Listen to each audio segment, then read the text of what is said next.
You had mentioned you had also worked on an impeachment case. Can you tell us more about that? Sure. This was not actually a lawsuit per se, but rather the Illinois General Assembly had decided to convene a special legislative committee to consider the possibility of impeaching the then Chief Justice of the Illinois Supreme Court. So clearly an event of historic proportions. The interesting thing about impeachment under the Illinois Constitution, and I do spend a lot of my time dealing with not just the federal Constitution, but the Illinois Constitution, which I find especially fascinating. And unlike the federal Constitution, which provides for impeachment and uses the familiar phrase high crimes and misdemeanors, the Illinois Constitution allows for the power of impeachment, but doesn't say what the standard is. It doesn't say high crimes and misdemeanors or anything else.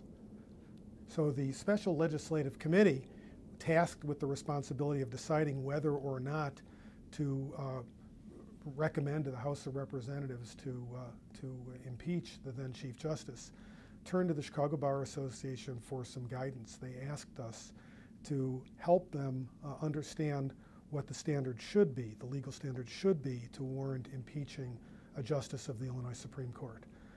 So we focused on that and prepared a series of memoranda to the Special Legislative Committee addressing that very issue. And then I had the privilege of preparing the person who was then the president of the Chicago Bar Association, my dear friend and the late Don Hubert. He was actually the first witness that the Special Legislative Committee heard from. And the next witness, I believe, was former Governor Jim Thompson, if I'm not mistaken. So it was, and I helped prepare Don for his testimony, which focused on the legal standard that the committee should consider, and was present for his testimony. Excellent.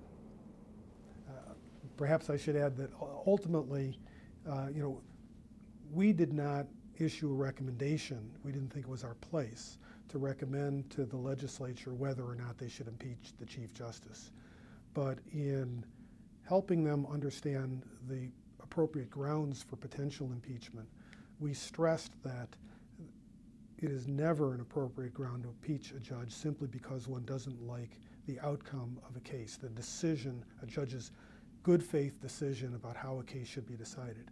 This particular judge, while he had done some other things that raised questions about his conduct, was really brought into the public eye because he had issued a very unpopular decision and in a case of some notoriety known as Baby Richard.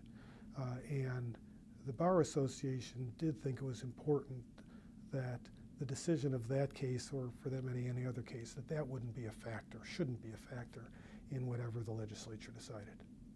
Did they ultimately decide to impeach? They did not. They did not. By a split vote, they decided not to go forward with the impeachment proceedings.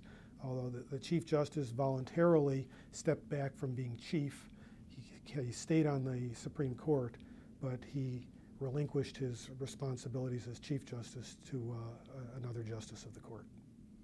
What was so controversial about the case that the judge ruled on?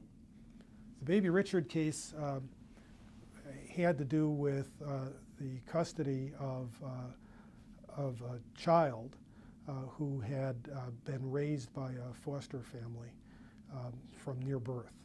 And what happened was that the biological father appeared on the scene and wanted to get custody. He alleged that basically he had been misled by the mother and that he was unaware of the child's existence. And so the case presented some very difficult issues and heartbreaking issues where a child had been raised by, in a family, and they considered themselves to be a family, and child and father and mother. And yet biological rights in many instances do trump other rights, at least when those biological rights are not terminated in accordance with the law. So the Supreme Court ruled that the biological father was entitled to custody of the child. That was a very unpopular decision, especially with some in the media There was a Chicago newspaper columnist that would write articles about this, and not exaggerating, day after day after day. He would publish the justice's opinion in the newspaper day after day after day, and it was successful in generating a lot of opposition to this particular judge. I should add, there were other things that the justice was accused of doing that did not have to do with his decision in particular cases. But that particular ground was one that the Bar Association found to be problematic. And for those of us who care a lot about judicial independence, it goes right to the heart of that. Absolutely. You don't want judges to be at risk of losing their position because they render unpopular decisions. Part of what judges often have to do is you decide a case by following the law that may or may not be what popular sentiment would favor.